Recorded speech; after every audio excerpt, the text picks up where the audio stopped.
दोस्तों P2P में इस समय काफ़ी ज़्यादा लोगों की इश्यूज़ आ रहे हैं, क्योंकि मुझे बैक टू बैक बहुत सारे ईमेल्स आ रहे हैं और उन ईमेल में ये लिखा हुआ है कि सर P2P में जो TDS देना है वो कैसे देना है। आज उसकी बात करेंगे कि TDS एक्चुअल में देना भी है या नहीं देना है। काफ़ी सारे मिथ हो चुके हैं P2P में, क्योंकि हम लोगों ने जो वीडियो बनाई थी वो कई साल पुरानी हो चुकी हैं। उनमें वो सारे जो सिस्टम है वो तो चल रहे हैं, लेकिन एडिशनली इंडिया में बहुत सारे मिथ आ गए हैं, उनके बारे में हम लोग आज बात करने वाले हैं।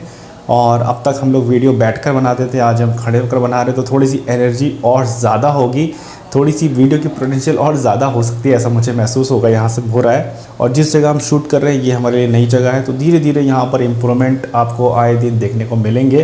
तो शुरुआत करते हैं P2P के बारे में बात करना। क्या इस समय की इंडिया में सिचुएशन है, कौन कौन से जो पॉइंट्स हैं वो चेंज हुए हैं, कौन कौन से चीज़ें हैं जो आपको ध्यान में रखना ज़रूरी है, और सबसे बड़ी बात जो मिथ आज की तारीख में आ चुके हैं P2P के साथ बहुत सारे कन्फ्यूजन लोगों ने ऐड कर दिया है, जो कि ज़रूरत ही नहीं, क्योंकि हम इस समय P2P के बारे में काफ़ी स्टडी करके बात कर रहे हैं। तो कौन कौन सी वो चीज़ है जिसको आप लोग ज़बरदस्ती अपने ऊपर ढो रहे हैं। और कुछ एक आध लोग तो ऐसे भी मिले मुझे जो पहले इंडियन एक्सचेंज में अपना बाय करते हैं, उसके बाद इंटरनेशनल एक्सचेंज में ट्रेडिंग करते हैं आके, मतलब वो अपना कान ऐसे नहीं पकड़ के घुमा के कान पकड़ रहे हैं। तो वो सारी चीज़ से कैसे बचा जाए, क्या उसका सोल्यूशन है, उन सब के बारे में वीडियो में बात करने वाले हैं। वीडियो को स्टार्ट करते हैं। तो दोस्तों क्रिप्टो इंडस्ट्री का P2P एक एंट्री गेट है, और अगर वहाँ पर प्रॉब्लम आ जाती है तो एंट्री महल कितना भी सुंदर बना लिया जाए, लोग एंट्री ही नहीं करेंगे तो ट्रेड क्या करेंगे। तो जो P2P में प्रॉब्लम है वो सबसे पहले सॉल्व होनी चाहिए, और जितने भी एक्सचेंज है वो सब अपनी तरफ से कोशिश कर रहे हैं कि इस चीज़ को कैसे सॉल्यूशन किया जाए। आज इस वीडियो के एंड में हम लोग एक जो मोस्टली एक्सचेंज यूज़ करते हैं बाइनेंस, उसका हम एक ईमेल भी देंगे। जिन लोगों के साथ बाइनेंस में जो प्रॉब्लम आई है, स्पेशली कुछ यूनिक केस है, नॉर्मल केस है वो तो आप सपोर्ट से सॉल्व करवा ही सकते हैं, कुछ स्पेशल केस है तो उसके लिए हम एक ईमेल आईडी भी देंगे जिसको आप डायरेक्ट कांटेक्ट कर सकते हैं अपनी स्पेसिफिक प्रॉब्लम के साथ, अगर P2P से रिलेटेड कोई प्रॉब्लम है तो सबसे पहला जो मिथ है वो ये कि अगर हम P2P में ट्रेडिंग कर रहे हैं तो सबसे पहले हमको सामने वाले का पैन कार्ड लेना है और उसका TDS फाइल करना है। तो मेरे ख्याल से अगर इतना झंझट अगर आप करेंगे तो आप ट्रेडिंग कब करेंगे। तो इस चीज़ से बाहर आ जाइए। अगर आप बाय कर रहे हैं, ज़रा ध्यान से समझिए, सपोज़ हम 20,000 रुपये का बाय कर रहे हैं, 20,000 का P2P में ऐड कर रहे हैं, तो जो भी आप ऐड कर रहे हैं वो ट्रांजैक्शन आपकी बैंक से हो रहा है, उसमें आपको कुछ करने की ज़रूरत नहीं है, ना ही सामने वाले से पैन कार्ड लेना है और देने की ज़रूरत तो कोई है ही नहीं। आप आराम से नॉर्मली सेल कीजिए, पहली बात। दूसरी बात, जब आप उसको बाय करेंगे, 20,000 आपने आज बाय किया, अब वो सारी एंट्री आपके अकाउंट से ही गई है, तो वहाँ पर कुछ भी हिडन नहीं है। तब जब आप 20,000 रुपये का जब 18,000 कभी निकालेंगे, या कभी 50,000 निकालेंगे, या कभी 1 लाख निकालेंगे, तो वहाँ पर आपको मेंशन खुद से करना है कि हमने क्रिप्टो में ये बाय किया था और अभी ये सेल कर रहे हैं। तो वहाँ पर क्योंकि इंटरनेशनल एक्सचेंज में अभी इंडिया स्पेसिफिक नहीं है तो TDS नहीं कट रहा है, और जहाँ पर TDS नहीं कट रहा है वहाँ पर अपनी ओर से ज़बरदस्ती ये करने की ज़रूरत नहीं है।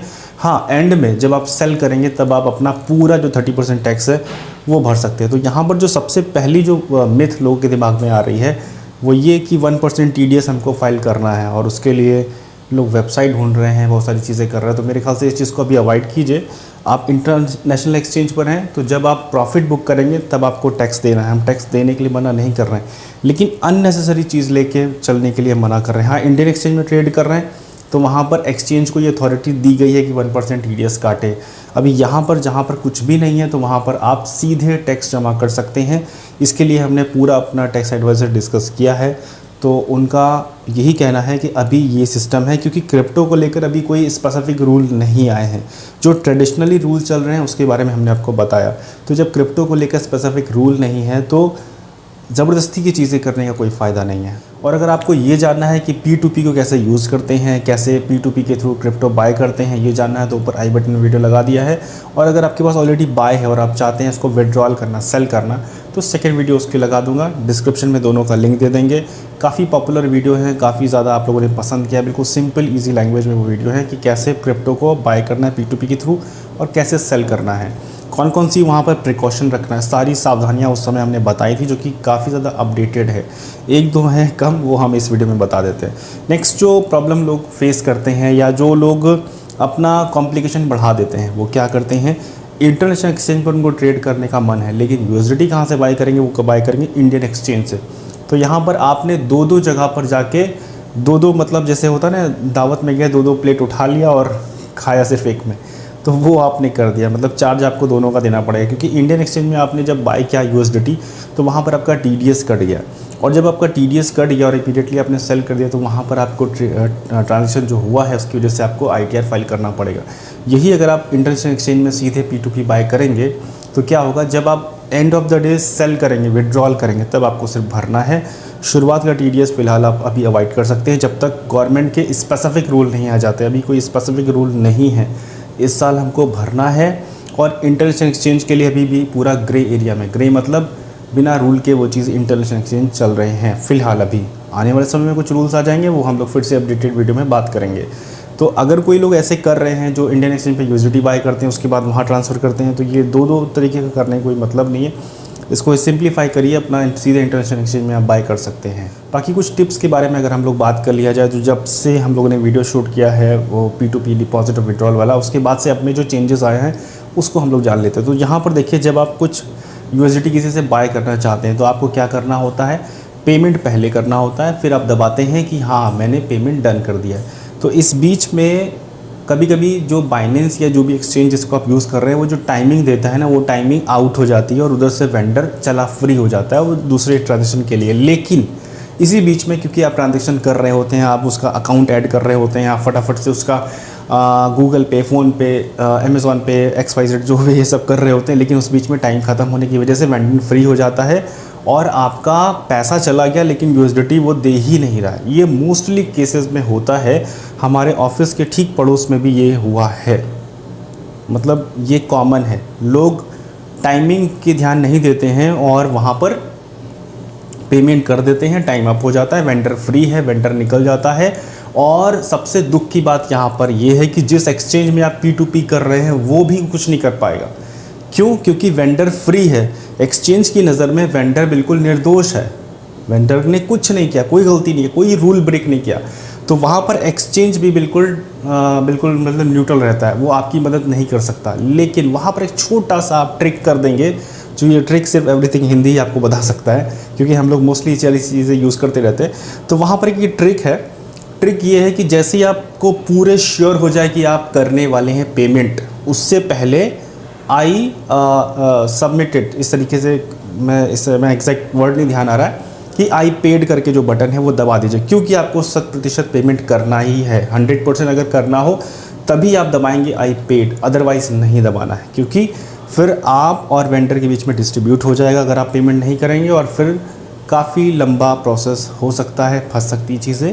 तो ये जो ट्रिक है ये तभी यूज़ कीजिएगा जब आपको 100% श्योर हो कि आप पेमेंट बस जस्ट करने वाले हैं अगले 1 से 5 मिनट के अंदर अंदर, तब आप ये दबा सकते हैं कि आई पेड। वो इसलिए क्योंकि जो टाइमिंग चल रही है ना वो रुक जाएगी, और वेंडर का जो USDT उसने देने के लिए रखा है वो बाइनेंस के पास लॉक हो जाएगा। जब लॉक हो जाएगा उसके बाद आप 10 मिनट से अगर 5 मिनट से 10 मिनट भी लगा देंगे तब भी कोई कुछ नहीं कर पाएगा, और बाइनेंस के पास भी हर एक चीज़ का अथॉरिटी होगी जिस भी एक्सचेंज को आप यूज़ कर रहे हैं। तो ये छोटी सी ट्रिक है, इसको आप यूज़ कर सकते हैं। बाकी सेलिंग के समय कोई दिक्कत ही नहीं है। जब आप सेल कर रहे होंगे, सेल में क्या होगा कि पहले आपके पास पैसा आएगा, फिर आप USDT बेचेंगे, तो वहाँ पर कोई ज़्यादा टेंशन ही नहीं है, वो तो बिल्कुल सिंपल है नहीं है। लेकिन बाय के समय अक्सर लोग फंस रहे हैं, और फिर भी इन सब में से किसी भी तरीके की आपको यूनिक स्पेसिफिक कोई प्रॉब्लम आ रही है तो आप जो यहाँ साइट पे मैंने ईमेल लिख दिया है, इसको हम डिस्क्रिप्शन में डाल देते, साइड में नहीं लिखते हैं, डिस्क्रिप्शन में डाल देते, ताकि कुछ चेंजेस भी हो ईमेल में तो वो अपडेटेड ईमेल आप तक पहुँचता रहे। तो वो ईमेल हम डिस्क्रिप्शन में डाल देते हैं, वहाँ जाके आप सीधे अपनी प्रॉब्लम को बाइनेंस या जिस भी एक्सचेंज के साथ आप ट्रेडिंग करते हैं वहाँ पर आप कर सकते हैं अपनी शिकायत, अगर कुछ स्पेसिफिक प्रॉब्लम है तो। क्योंकि मुझे मालूम है इंडिया में हम लोग गलती करते हैं, नए नए हैं, क्रिप्टो में प्रॉब्लम होती है, गलती करते हैं, तो उस चीज़ का सॉल्यूशन करने के लिए आप कर सकते हैं कुछ। अगर चाहें तो आप जो हमारा ईमेल है उसमें उसको भी CC में करके कर सकते हैं, ताकि हम भी देखते रहें कि क्या अपडेट उसमें हो रही है आपके साथ, क्या आपको सॉल्यूशन मिल रहा है या नहीं मिल रहा है। तो इस तरीके से चीज़ें सॉल्व हो सकती हैं। थैंक यू सो मच दोस्तों वीडियो देखने के लिए। वीडियो अगर पसंद आई तो प्लीज़ वीडियो को लाइक कीजिए, चैनल को सब्सक्राइब कीजिए, शेयर कीजिए वीडियो अपने दोस्तों के साथ जो लोग P2P में अक्सर ट्रेडिंग करते हैं और कहीं ना कहीं प्रॉब्लम का शिकार हो जाते हैं। थैंक यू सो मच दोस्तों वीडियो देखने के लिए। और हाँ, ये जो एनवायरनमेंट है अगर पसंद आया तो कमेंट में मुझे बताइए। और हाँ, इसमें धीरे धीरे इम्प्रूव कर रहा हूँ, अभी बहुत सारी चीज़ अपडेट करनी, फटाफट से वीडियो आनी थी इसलिए इसको किया। Thank you so much.